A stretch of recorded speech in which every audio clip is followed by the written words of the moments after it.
జార్ఖండ్‌లోని పశ్చిమ సింగభూమ్ ప్రాంతంలో దట్టమైన అటవీ ప్రాంతాల్లో జరిగిన ఎన్‌కౌంటర్‌లో మావోయిస్టు పార్టీ కేంద్ర కమిటీ సభ్యుడు, అగ్రనాయకుడు అనల్ దా అంటే ఒరిజినల్ పేరొచ్చేసి పతిరామ్ మాంఝీ.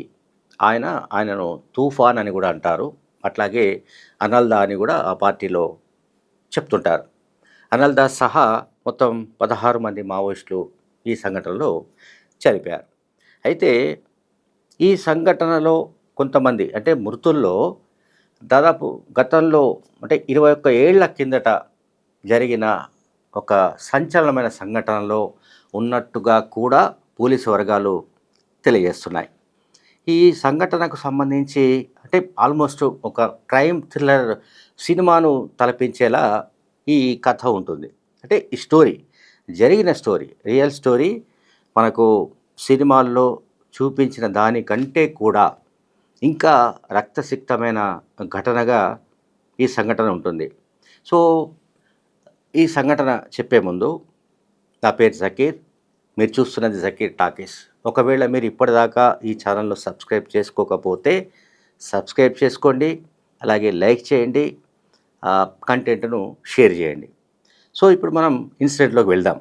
ఈ ఇన్సిడెంట్ ఏంటంటే బీహార్ రాష్ట్రానికి చెందిన రాష్ట్ర రాజధాని పాట్నాకు దాదాపు 45-50 కిలోమీటర్ల దూరంలో ఉన్న జెహానాబాద్ జైలు గోడలు బద్దలు కొట్టి 389 మందిని మావోయిస్టులు వాళ్ళు 389 మంది తమ ఖైదీలను విడిపించుకొని వెళ్ళిపోయిన ఘటన భారతదేశంలోనే కాకుండా ఆసియాలోనే అతిపెద్ద జైల్ బ్రేక్ సంఘటనగా చెప్తుంటారు. పోలీసు వర్గాల్లో ఆ రకంగా నమోదైంది. 2005 నవంబర్ 13వ తేదీ రాత్రి ఈ సంఘటన జరిగింది. దాదాపు 1000 మందికి పైగా పీపుల్స్ లిబరేషన్ గెరిల్లా ఆర్మీ అంటే మావోయిస్టు పార్టీకి చెందిన సైనిక విభాగం. సో, ఈ సైనిక విభాగానికి చెందిన 1000 మందికి పైగా ఈ దాడిలో పాల్గొన్నారు. దాడిలో పాల్గొనడానికి ముందు పూర్తి స్థాయిలో వాళ్ళు ప్రిపేర్డ్గా వచ్చినట్టుగా కూడా పోలీసులు అప్పుడు చెప్పారు. 2005లో ఇన్సిడెంట్ తర్వాత. ఎందుకంటే వాళ్ళంతా వెదురు బొంగలతో తయారు చేసిన నిచ్చెనలు ఇవన్నీ కూడా తీసుకొచ్చుకున్నారు. అట్లాగే వెనక వైపు నుంచి, ముందు వైపు నుంచి, అన్ని వైపుల నుంచి కూడా గోడలు దూకి లోనికి వెళ్ళారు.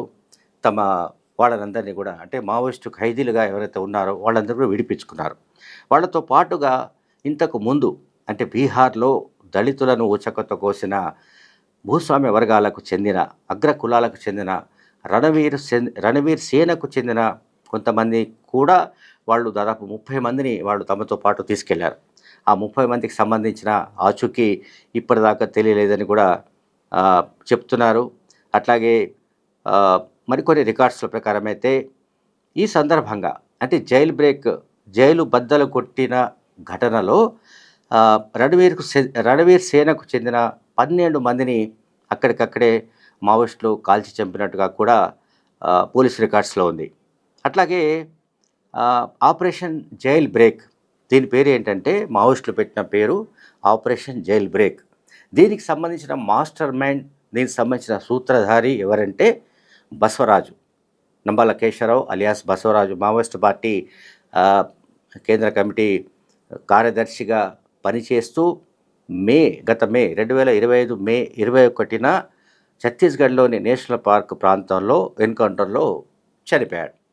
అయితే ఈ సంఘటనలో పాల్గొన్న వాళ్ళలో కొంతమంది జార్ఖండ్కు సంబంధించిన వాళ్ళు, అలాగే అప్పటికి ఆల్మోస్ట్ అంటే బీహార్ రాష్ట్రం నుంచి జార్ఖండ్ విడిపోయి కేవలం 3 ఏళ్లే కావస్తుంది. అంటే 2022 ప్రాంతాల్లో బీహార్ రాష్ట్రం విభజన జరిగింది. తర్వాత 2005లో ఈ ఘటన జరిగింది. సో, ఈ ఘటన జరిగే సమయంలో ఇక త్వరలోనే కొద్ది రోజుల్లో ఎన్నికలు రాబోతున్న సందర్భం అది. అట్లాగే రాష్ట్రపతి పాలన కొనసాగుతోంది. సో, రాజకీయ అనిశ్చితి ఉన్న నేపథ్యంలో మావోయిస్టులు ఒక ప్రణాళికాబద్ధంగా ఈ జైలుపై దాడి చేసి మొత్తం ఆ జైల్లో ఉన్న 659 మంది జైలు నుంచి వెళ్ళిపోయారు. అంటే జైలు ఖాళీ అయిపోయింది పూర్తిగా. మావోయిస్టు ఖైదీలుగా ఉన్న 389 మందిని మావోయిస్టు పార్టీకి సంబంధించిన పీపుల్స్ గెరిల్లా ఆర్మీ వాళ్ళను బయటకు తీసుకెళ్ళిపోయింది. అండ్ రిమైనింగ్ ఎవరైతే ఉన్నారో వాళ్ళు కూడా పాటు అక్కడికి వెళ్ళిపోయారు. ఈ సందర్భంగా అక్కడ రాజ్ కుమార్ సింగ్ అనే ఒక విలేకరి ఎవరైతే ఆహ్, ఈ జహానాబాద్‌లో ఉంటాడో అతనికి జైలు నుంచి ఒక ఖైదీ ఫోన్ చేశాడు. ఫోన్ చేసి ఇక్కడ అందరూ అంటే నక్సలైట్లు దాడి చేశారు, అందరిని తీసుకెళ్ళిపోతున్నారు.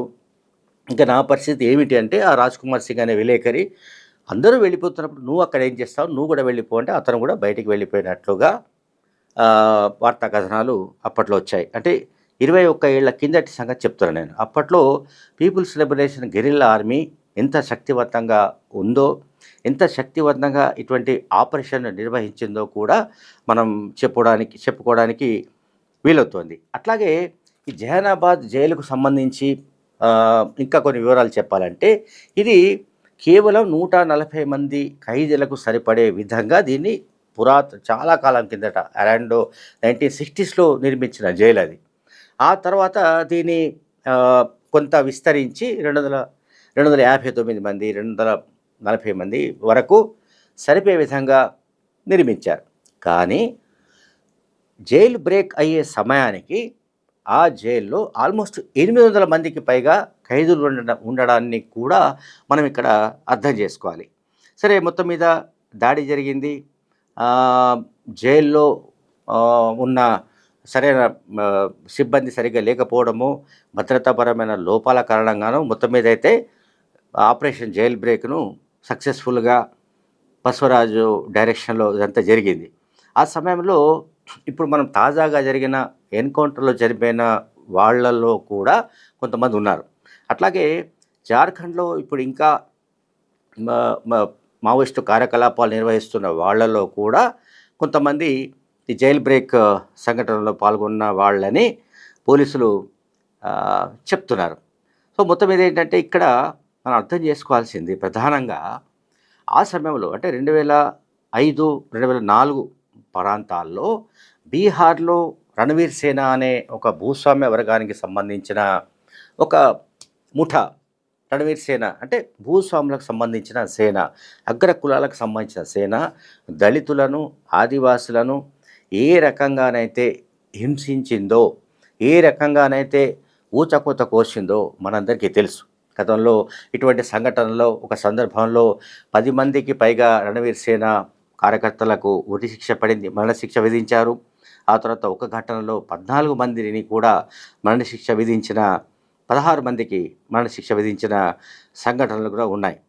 దీన్ని బథానీ తోలా మారణ హోమం అని ఒకటి చెప్తుంటారు.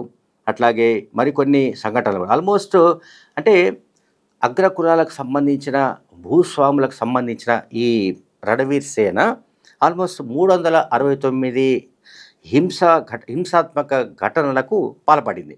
సో దీంతోనే అక్కడ మావోయిస్టు కార్యకలాపాలు ఉధృతం కావడానికి కారణమైనట్టుగా కూడా, మావోయిస్టు పార్టీ విస్తరించడానికి కారణమైనట్టుగా కూడా, పీపుల్స్ లిబరేషన్ ఆర్మీలో చాలామంది చేరడానికి కూడా కారణమైనట్టు అంటే రణవీర్ సేన కూడా ఒక కారణమేనని పోలీసు వర్గాలు విశ్లేషించాయి.